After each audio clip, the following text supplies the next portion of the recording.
How much do you guys think Lady Gaga cost? How much Lady Gaga cost? Right, well, she's got an announcer. Summertime sadness. Oh Oh, God, Ken, that's not Lady Gaga. That's What? Who not. is that? Yeah, It's Lana Del Rey. yeah. I Oh, Ken! disagree strongly. Oh, I'm no! terrible at names. Oh boy. You monster.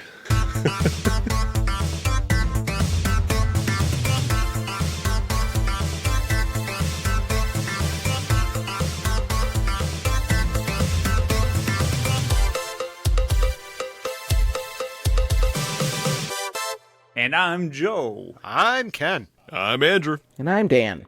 We're the Rewinders, rewinding movies to see if they still, after all this time, hold up.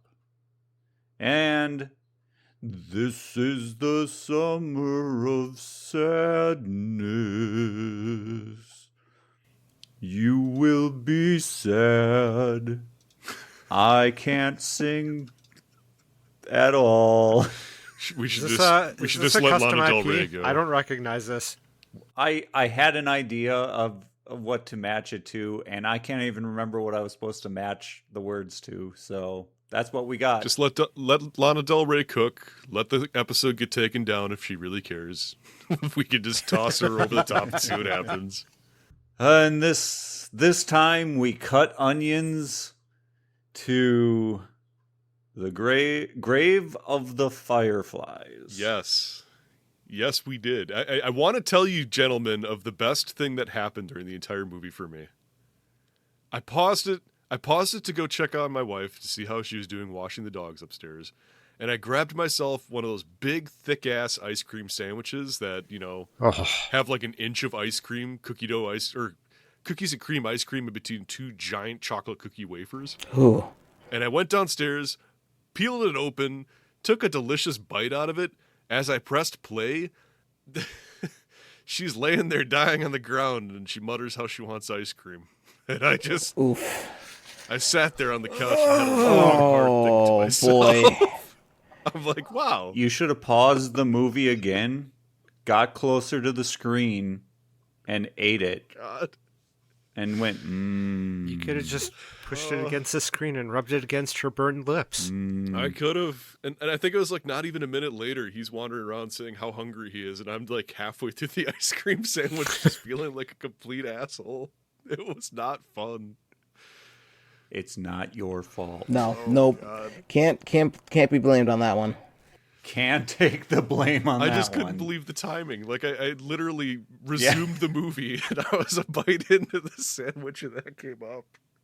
Honestly, at most movies I have some sort of snack next to me, some sort of chip or like Chex Mix is my recent thing. This time I forgot to grab it, and I'm probably really happy I did because it was already a tough enough. I don't need to be guilted into not touching my snacks as well at the same time. Yeah. It was rough. We stopped at Dairy Queen before, after picking this up at the library, and I grabbed a slushie. And he's like, "Do you want any food?" And I'm like, "Nope. I don't want anything to eat during this film.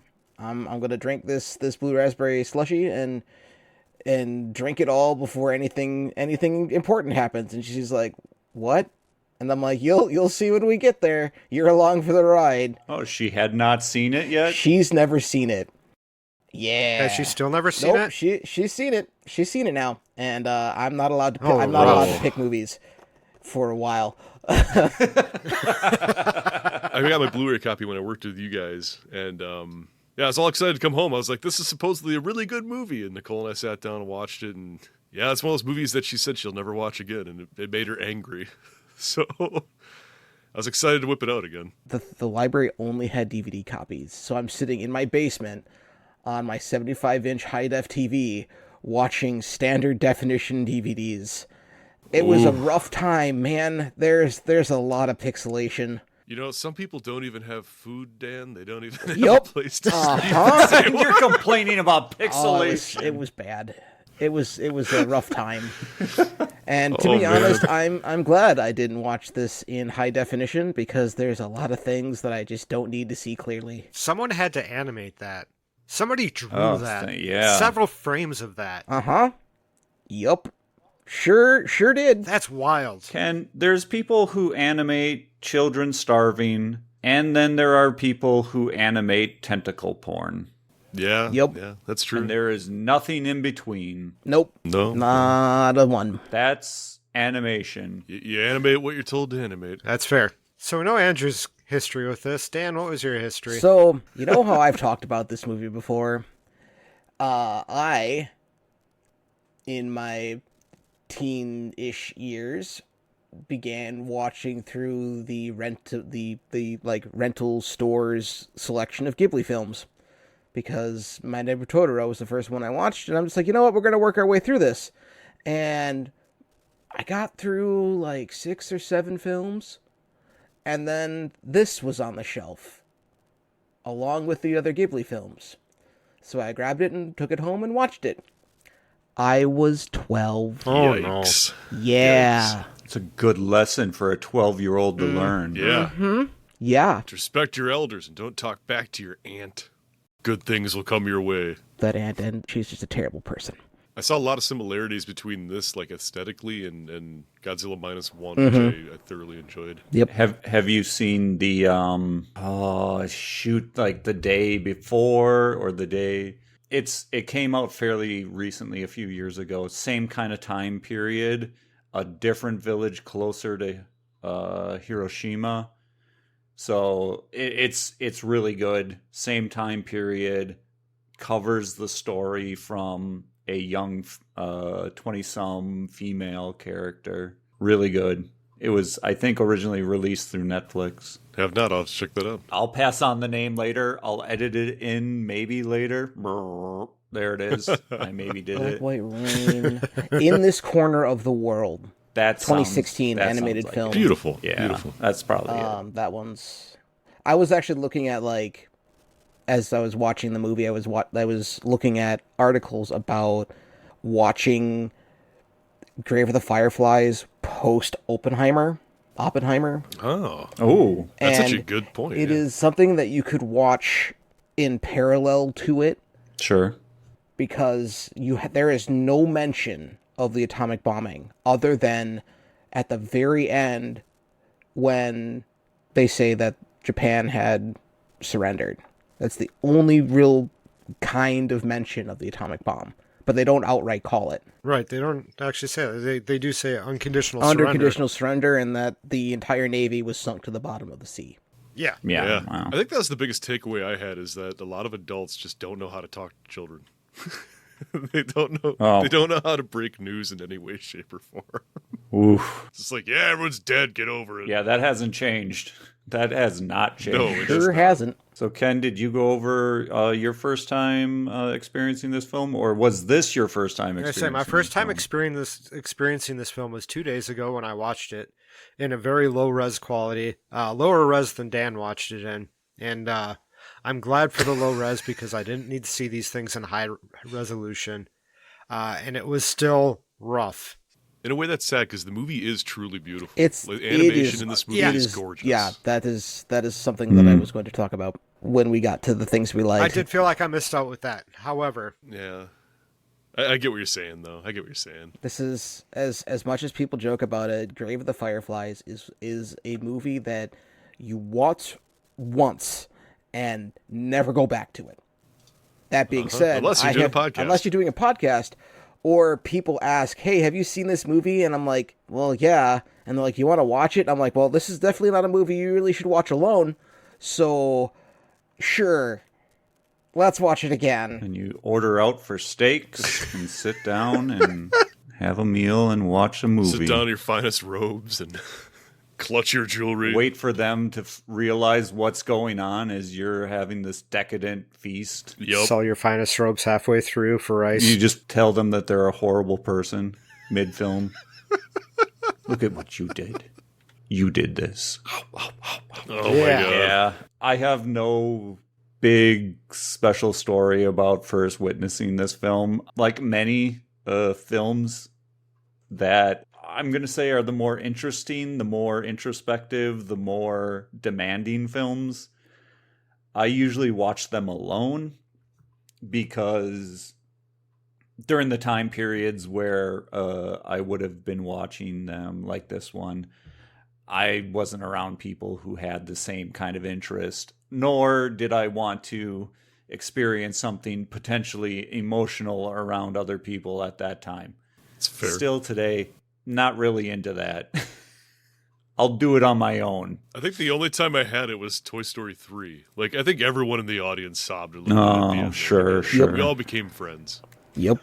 But that's as close as I've gotten. Toy Story 3 did not do that to me for some reason. Oh, man. I might just be dead inside.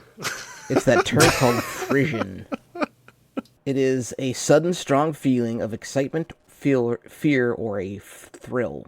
You get those with films like these. There's your spelling bee word of the day. Frisson. Spelled exactly as I thought it would, kind of. Yeah, I think I watched this in English the first time. Could not get the emotional weight of the film out of the English version the first time watching it. It's hard with the younger sister. She's hard. Especially when you yourself are younger and you're not like connected into the potentiality and the fragility of life in general. And you can be more critical about it and think, God, I can't even get into this film because of this voice. Yeah, and then I always promoted to watch it in Japanese, that it was much better, and I still agree. But I did watch it in English this time around. Yeah, I would agree. It is definitely heavier in Japanese with subtitles, but if you were to watch this at a less impressionable age in English, it still is hefty. Yeah. I mean, if the younger sister, what's her name? Setsuko. Setsuko. Yeah. Setsuko. Yeah.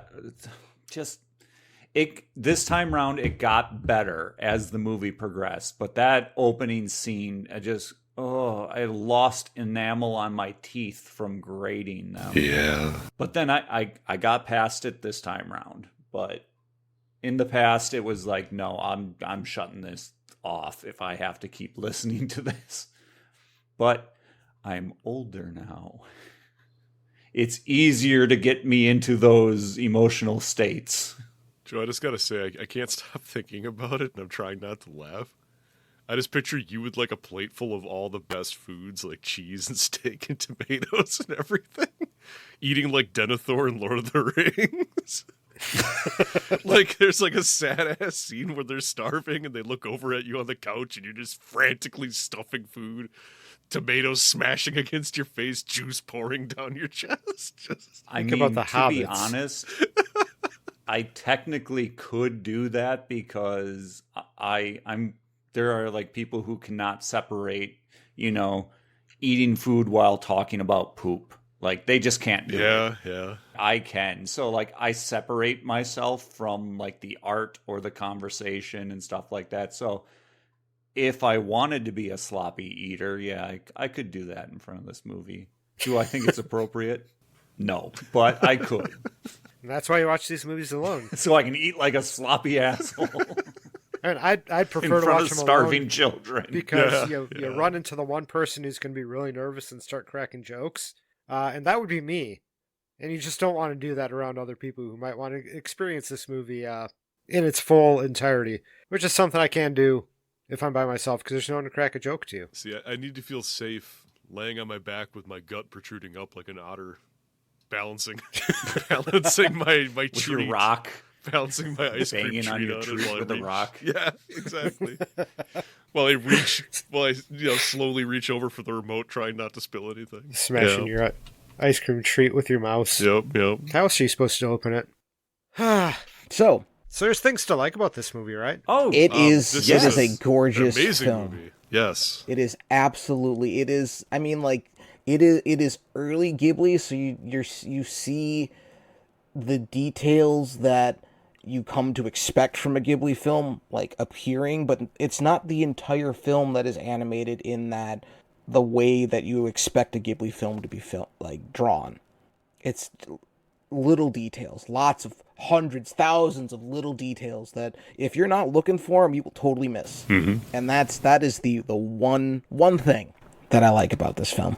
I think one of my favorite shots. It's so simple, but it was animated so well. Is like they do a zoom in focus on like a water basin at one point, and there's just a leaf floating on the surface With the fish underneath it, or is that the other one? Yeah. I don't know why that sticks out so much, but I love it when water is animated well, and this is just like one of the best. It just looks so incredibly well done, and it's such a small thing, but I appreciated it so much. Also, the other big scene, the train. Yeah. Could you imagine how hard it was to animate that in '88? Like, I want to know how they did that, because it is so well done. When he gets off the train in the beginning, and the train moves, and the windows actually move like they would in real life, kind of, shifting from left to right as the train moves off screen. That is crazy, because it's got the perspective of the walls of the train and everything. It's nuts. That's just 100% balls to the wall animation. Like, that's a company saying, we're doing this, and then they just do it. And they spend 16 hours a day in a room just drawing. It's a lot of dedication. And the fact that they can make it look so smooth and just beautiful it's incredible. Yeah. I like it as an adult. I'm going to say it's something that I would feel like the movie could offer multiple teaching moments of history, but the nice thing is it doesn't beat you over the head with it. Yes. No one is trying to teach you.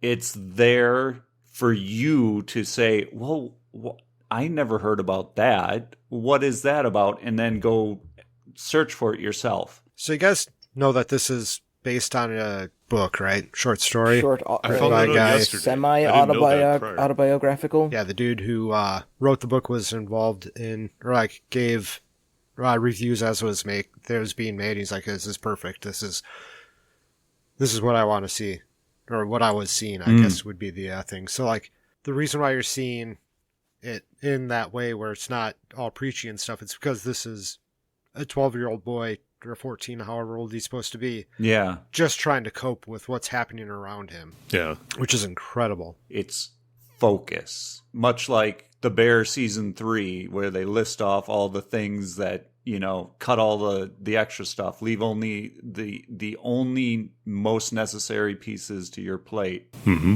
It's that mentality that, even though they have these elements that are teaching moments for people that don't understand that portion of history in that place, that you can potentially just catch on to it. It's just because the story is king. And they did that very well. No spoilers. I'm only 4 episodes in. Oh. Season 3 is so good so problem. far. I want to savor it. Yeah. It's something I turned to my wife after episode 2 was that list. I'm like, they're doing the same thing with season 3. This season 3 is following this list. Which is funny because so many people didn't like season 3 from what I read online because they wanted it to be more and bigger like the first 2 seasons. But it's perfect. It's absolutely perfect. What they're doing makes sense. I've never watched any of them. Yes, it is one of the best new shows out there. I can't get enough of it. It's incredible. Literally chef's kiss. It has an amazing soundtrack, amazing characters. Everything about it's incredible. Okay. Yeah, check it out. It's going on the list. If you love food and if you love cooking in any way, shape, or form, the show is right up your alley. But season 3, it's like it's barely even about the cooking for the most part. It's great. Oh yeah, no. Yeah. Like you said, it's all about trimming the fat. I like cooking. Cooking's great. I don't like the drama. But yeah. It's a great show to talk about as children are starving. I was going to say, who couldn't cook? But he could cook. Technically, well, yeah, he did cook. And eventually, once he traded his mom's kimono to be able to buy his No, it was after that. His aunt traded the kimono for that's rice. true. That's true. And then he tried to steal some kimonos, and people wouldn't buy it from him. That was a great scene. I loved that because you actually get to see his state. He's actually cheering the planes flying overhead doing the bombing because that means he can steal some stuff and hopefully make off like a bandit. It gives him a little hope, even though it's like cheering for the worst thing that could be happening. Right. I mean, it's a little wild that he waited until way too late to go grab that money out of the bank. I don't know how much 3,000 yen is in real life. So that's one of the things. One of the things online that people get super frustrated about, and I see most of the negative comments about. And it's funny because they did studies on this. I can't remember who, but essentially what they found is like certain countries sympathized with the decision to leave the aunt's house as it being like, oh yeah, that makes total sense. That's justifiable. Whereas other countries thought it was unwise and stupid. It can be both. And I don't really care about that. What I care about is he had that money in the bank and could have bought all that stuff so much sooner, but he held on to it until it was too late. That's the frustrating part. I get it. He's he probably held on trying to it, held on to. I feel like he was trying to still honor his father, whose money it was. He didn't know his dad was potentially not alive at that point, so that right. makes sense. So like, it felt like he was trying to honor him, and he waited until he heard. Well, he heard about it at the same time he was pulling the money out because it's just he couldn't do anything else. His sister needed the food. He's a child, and ultimately you have to remember that he is just a child trying to deal with this the best he knows how. This And unbelievable money might situation. not be the first thing his brain goes to. Mm-hmm. So looking at the history, the historical worth of the yen prior to 1945, the yen exchanged for a dollar at 3.6 yen to a dollar. So he had About $1,000. he had $7,000. Oh, 3.6. Yeah. Right. So he had like at the start. Yeah, $2,000-ish dollars. At the start, when he pulled out he might have still had 7,000 yen, but he pulled out 3,000 4,000. at the end of the movie. He pulled out 3 at the end, yeah. He used 4,000. Right. After Japan was occupied, the yen dropped to 15 yen to 1 USD. Then it jumped 50 to 1, 200 to 70 to 1 in 1948, and then 360 yen to a single dollar in 1949. And now the yen is 100 yen to a dollar? That's Ish. the rough. I always use that Yeah. as the estimate because you always come out ahead. Really, it's just look at the price of something in Japan, and it's you cut off 2 zeros. And that's what it is in USD. Yeah, I had to do Roughly. some quick math when I saw that the movie made over $1 trillion or $1 trillion yen. I'm like, oh wow, that doesn't sound so bad. It's still a lot of money. It's a lot It's of still a money, lot of but money, it is not nearly what you think it is. I think it made 500,000 in the U.S. Yeah. Something like something that. that's, I don't remember what I saw when I was looking at the stats and stuff. Yeah, I can't imagine it doing well in '88 No. Yeah, as an definitely not. animated film, because that period of time, it's animated films are for kids. Yeah. There's gonna be singing. It's like, what is this? Why would we show this to our children? But then you had other ones that came under the radar too, like Land Before Time and Watership Down. Oh, Watership Down. Those are the ones where parents saw some furry animals and they're just like, here you go, kids. Oh, this one's about dinosaurs. Little did they know. 1978 film, you say? Watership Down, you say? Watership Down. On HBO Max, you say? Watership Down. If you've never seen Watership Down, you should see Watership Down. I haven't seen Oh it. boy. Oh, no. Oh no. Well, maybe scared. that will change soon Yeah. due to the theme. I don't know. That's a damn good Could theme. happen. So the movie is named Grave of the Fireflies. And they start off pretty heavily with fireflies where they take the tin and Toss it. I don't know how well telegraphed that was supposed to be, that it was supposed to be a sister inside the tin. Spoilers for the movie Grave of the Fireflies. But the way he's hugging the tin and like it's the last thing he's holding before he dies. And then they throw the tin, fireflies come out, very pretty, but then you see like ash and what appears to be some finger sort of bone. white chunks, like a bones. bone You're or like, two, yeah. to me, I'm like, that's somebody very important to him that had died. And then they cut over to sister. I'm like, Oh, that's her. She loves that tin too. Like it definitely sets you up to be prepared for the end of the movie when it happens. Which was the director's intent. He Yep. said he never wanted it to be depressing. He wanted you to know right away in the beginning what happens so you're prepared. didn't his intent want to make you this cry. movie to be depressing. Oh boy, did he fail at that. He did a good He job. did a real good of job, but oh boy. trying to make it not depressing given the context. Like, this is such a bummer. It's so hard to talk about This and not movie's a bummer. bring up the depression. But like, it's a real bummer, man.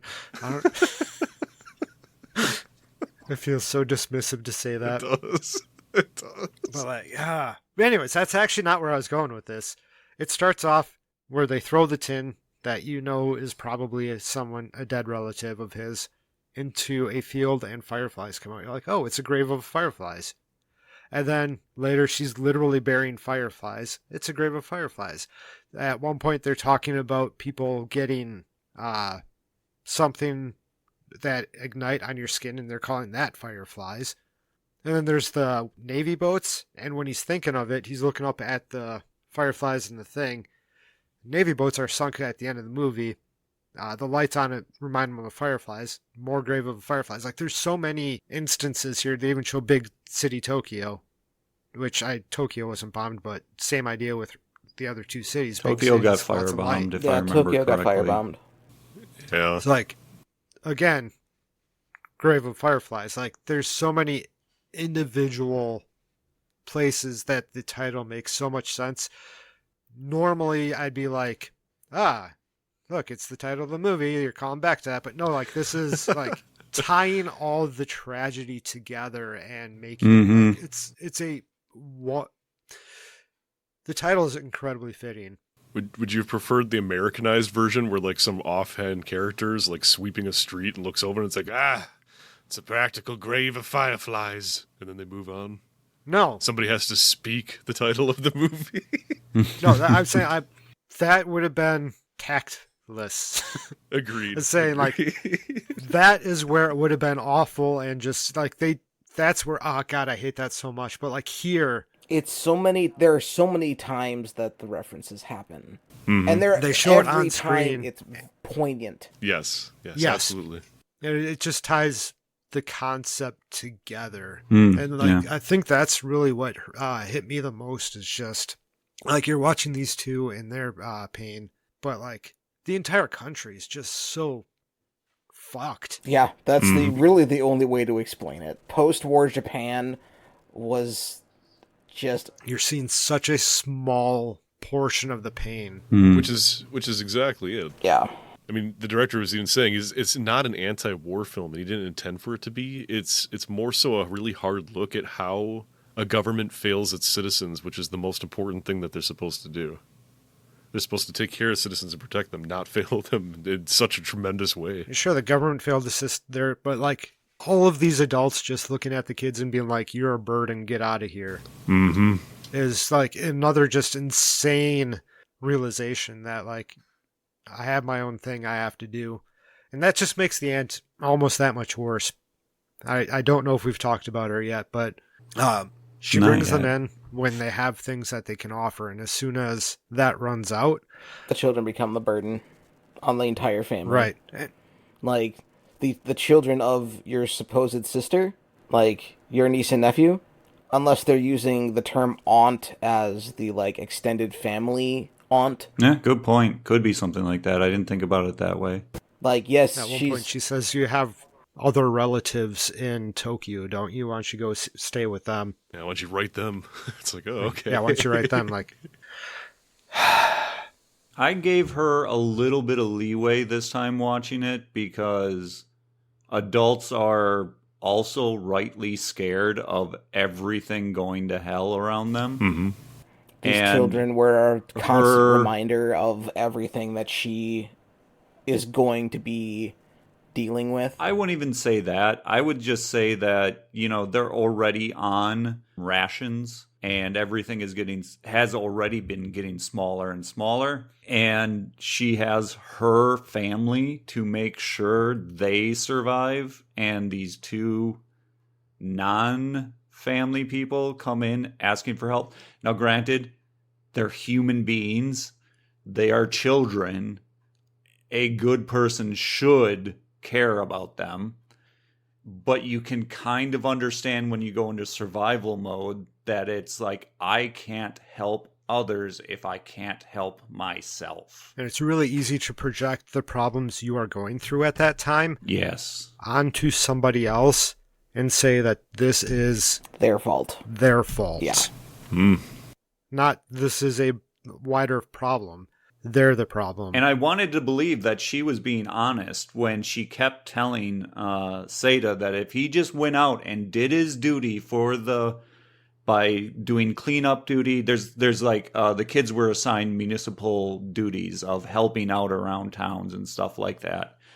I think she throughout the film was getting cranky with him, saying, "Why aren't you at least doing that? But you're just hanging out and playing with your sister." Which again, he's a kid. Kids are used to having adults tell them what to do. Yeah. And all his adults that historically told him what to do are gone. And left is a lady who was abrasive and aggressive to them the moment they showed up. Yeah. Yeah, and that was a comment by Miyazaki himself. He said he doesn't believe that he acted in a way that a lieutenant's son or whatever son should act. So I didn't think about it from that angle. I'm just like, wow, everyone's awful to these kids, but from their eyes, the kids aren't doing anything. They're just hanging around, just doing nothing, playing. Yeah. There's a memorial in Hiroshima for the youth that was doing that municipal work. So you could call them like scout work, where it's not exactly military, but it's not exactly not grooming you for military work kind of thing. Hint, hint, if you didn't realize it, that was the Scouts. And they had like listed how many thousands that were on their records that died in the war, not because they were doing anything militarily, but they were helping around the towns doing their due diligence to keep families going and like the villages going. So yeah, they would have seen him as being like, that's what you should be doing right now, because he would have been in that age bracket. But again, I give him tons of leeway. I don't blame him for not doing it. I should have probably prepared some jokes for this just so we could cut away to a joke that's a non sequitur just to kind of lighten the mood here, because this is... I feel like that'd be doing this movie a disservice, to be It honest. really would. However, this is a lot of heavy stuff to go through. This is going to be a heavy episode. It is. But the movie does it itself, too. It has that group of kids that stumbled upon their shelter home and just kind of... They're idiots, but they're kids. And it kind of breaks the mood a little bit in the middle of what's impending pain.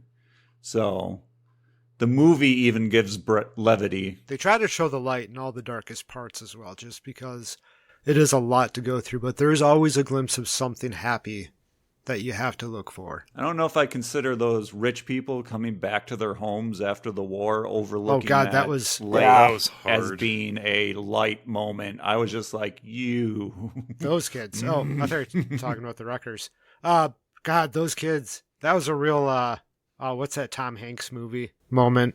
The one where he lives The on Money an Pit? island. Castaway, yeah. Oh, okay. At the end of Castaway, where he gets off the island and there's these massive crabs and stuff, and he fought so hard just to get these tiny little crabs for so long. Barely any meat. Yeah, exactly. That's a great example. Like I got the exact same feeling when they got back. I was like, oh, I'm so angry at you. Because there was a way, like there were kids just off doing kids things. Yep, there are kids being able to be kids and still taken care of. Yeah, it's so hard. I guess angry isn't the right word. Like frustrated at Yeah. just how the world works. It's not a fair world we live in. And it's really frustrating sometimes. But it's realistic. That's the hard part. And honestly, if they would have had their parents, they wouldn't have had that problem. They might have likely, still had But- that problem. They can't control the fact that they lost their parents. And one of them was at war. It's like, you can't control that, but yet they fell into the same trap that many children fell into over ages and ages and ages across the world, is that when you become an orphan, you are dirt. And Look at the it's opening line of the film. fucking shameful that adults have done that to children for hundreds of years. What was the opening line of the film? Something about all of these tramps. Another one? Yeah. Yeah. I mean, there were multiple categories of people who fell into, as like Rothy had mentioned, failure of the state to take care of people who needed it. For instance, there's a whole category of people in Japan who got radiation sickness or radiation poisoning to some degree, and they needed medical help. They couldn't do work. They couldn't do the same things afterward. So they became this category of people that were not helpful for reconstruction. They ended up being shunned because no one knew what to do with them. They needed so much while there was nothing to give, much like these children without families. Like their mom. They kind of fell into these categories. They even stated like she needed to go to another hospital, and then not days or weeks later, the city that hospital was in got bombed. Oh, that's wild. I mean, she was already Unalived before then, Yeah. but Yeah. she wouldn't have made it had she even gotten to the hospital to begin with. So They did a really good job of drawing her to make you know that she was not going to make it. Yeah, no, it was so subtle, but Subtle? man, she did not look good. well, the movie did a really good job of preparing you for it, just like subtly by saying, "Is this your mom's ring?" to the child before they show you the mother. Like, okay, so the mother's not in good enough shape to have that ring, so she's either dead or in terrible shape right now. the foreshadowing to that was Seta saying that the shelter at the fire station in, I can't remember the name of the city, was strong enough to handle a 250 kilogram bomb. Right. And you're like, oh, and that's where mom is? Ooh. Right. Should be safe. However, like, that sounds like the kind of propaganda that a government would tell somebody.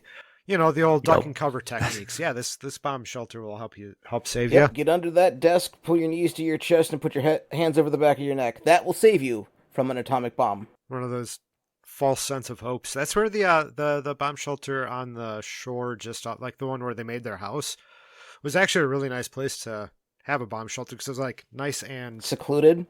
camouflaged, and it was away from the cities. So like, hopefully you don't get hit by a stray bomb. But Chances of getting hit by a stray bomb were significantly lower than anything in the city. I mean, normally we throw in if there was anything we don't really care for in a movie. And I gave my opinion about the English voice for the little sister. But Yeah. that's about it for me, and that's pretty petty, in my opinion. Same as here, far as the movie same here. goes, it does a great job. There's a lot of things I don't like, but just because the movie makes it so you're not supposed to like that. Yeah. I don't think you're supposed to like children starving. It's not that I don't like this film. This is a film that really, and you can't overstate this. You watch this film once, you feel awful about everything, and you never watch it again. I kind of want to watch the intro again just so I could get the text of the two people cleaning up the people. Try to get the context of how they said. It's like they're just like, throw away that tin. It doesn't matter what it is.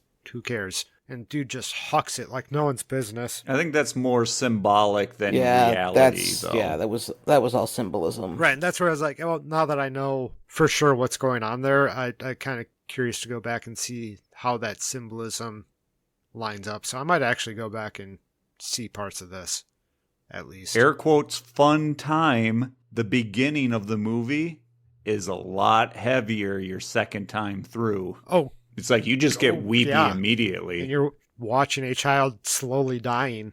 Better on a second watch, I guess. There was at one point a collector's edition for the film that came with a tin of candies. I saw that. No. Yeah. I immediately went online Oof. because I remember hearing about the candy company announcing they were going to shutter their business back in like 2022 after how many ever years. And I was like, oh no, did they actually do that?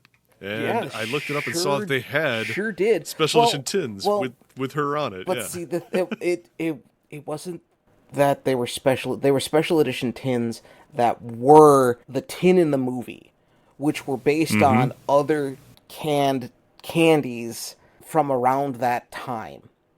So it had like all of the movie accurate details on the label, and like I forget all of the details in it. It was like something that should not have ever been made. Like no collector in their right mind would want this thing that they made, but they made it. I'd say unless the money that went into purchasing that went into Some like kind a of fund of some sort, maybe, that then went to something. Yeah. Even then, it's still all sorts of messed up. Oh yeah, for sure. It's like if we had some sort of collectible from Schindler's List. I don't even know what. I don't even know what. Like a red coat. The red coat. The little girl's red coat. Oh, what if they made like a limited edition run of her red coat? Or a Halloween outfit. Oh no. Sexy red coat. Oh, Jesus Christ, Joe. Jesus, man. We got to stop this. There's too many capitalists out there getting ideas. Oh no. You do understand. I do not approve of that. Oh, I'm glad you said that, because I wasn't sure. And frog. This is America. I need to be told what you mean. And everything has to have a sexy Halloween costume for it. Yep. That's fair. That's fair. Yep. Yep. One thing that I did really and enjoys the wrong word, but something appreciate to appreciate in this time film. Going through was at the very end. I guess I never really connected that when the spirit version of the kids were like, all right, it's time to go to sleep. And they lay down as they're sitting on the modern bench from where Seta just cremated his sister. And that when they make the transition to sit down and she goes to sleep and he's still awake and looking around, the world had moved on. Yep. That's the thing that and it took more than one viewing for me to figure out why they were red, or why anytime they were in the spirit realm they were red. It's not. It's really to delineate the past from the future, and both of their futures are in. Oh God, what is his sister's name again? We just talked about it. Setsuko. It's Setsuko. Like their future is in Setsuko's cremation, which was why everything is red and there are embers floating everywhere. I thought those were fireflies. Yeah, it took me the third viewing of this with some friends and my friend made a comment. She picked up on it right away that those aren't fireflies. Good God. Incredible. This is not a bad movie. This is a unimaginably fantastic movie, but that just deals with bad things. It deals with like the worst parts of humanity. It is an incredible piece of cinema that does an incredible job of telling a story and having It is to tell a story, but not to entertain. It is more to inform. It has what they say, the language of cinema. Yes. And it's good to have a story about casualties of war that are the ones that are usually never talked about. Or if they are, it's just in numbers. Yeah. But here it's faces, it's voices. It is literally a pair of characters that are there to symbolize hundreds of thousands of different people. Oh, yeah. That are happening today in multiple places. Yep. There's no good transitions for our typical show. No, there really isn't. So we've basically said this is a wonderful movie. Yes, it stands up. It is just as good now as it was then. I would recommend it to people who...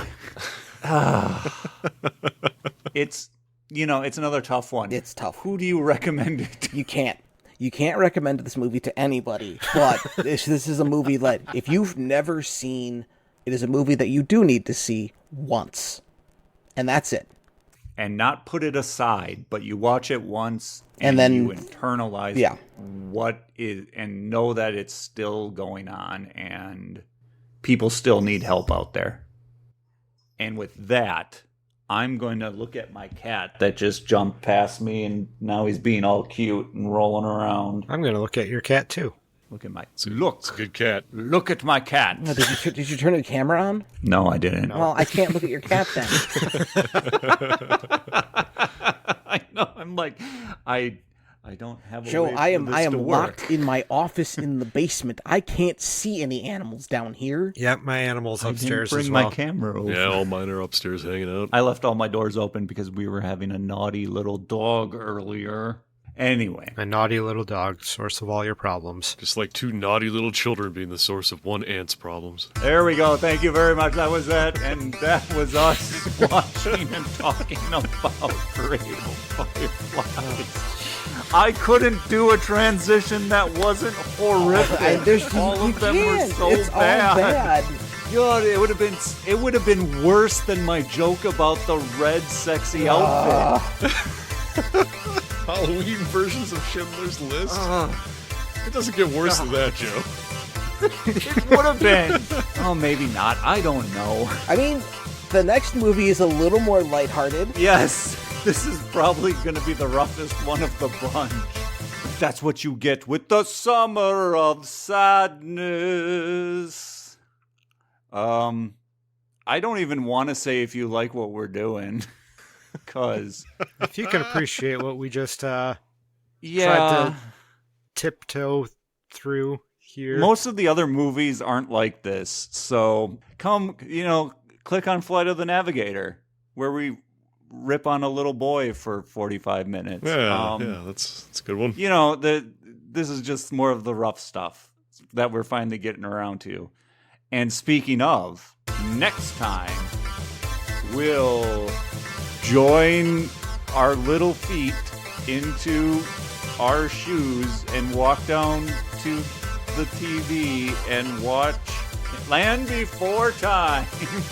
So come back next time for a movie that's not nearly as deep as this one, where we rewind again. Oh Wow. my God, I couldn't remember. Really had to film's pull that one name. together, Joe. You tried. I'm going ahead and drop the name of Okay. that movie into planning so you can remember that later. We're gonna mow down here's the thing. some grass like Spike and reveal the movie. I was going to, I did this in my head like a week ago, and it was about star leaves or something, but I was like, I can't remember. If Tree they're stars. Tree stars. Tree stars. Tree stars. They looked delicious Tree as a stars. child, and everybody wanted to eat them. Everybody, or was it just you? Oh no, I've had talks with at least a half a dozen people who also saw the movie that were obsessed with wanting to eat tree stars. They just look so refreshing and delicious. It's a leaf. It was a leaf. It does The trigger way the something in water- the back of my head. The way the water is animated though for that leaf is so cool and refreshing. We can We'll talk talk about all about that that next next week. week.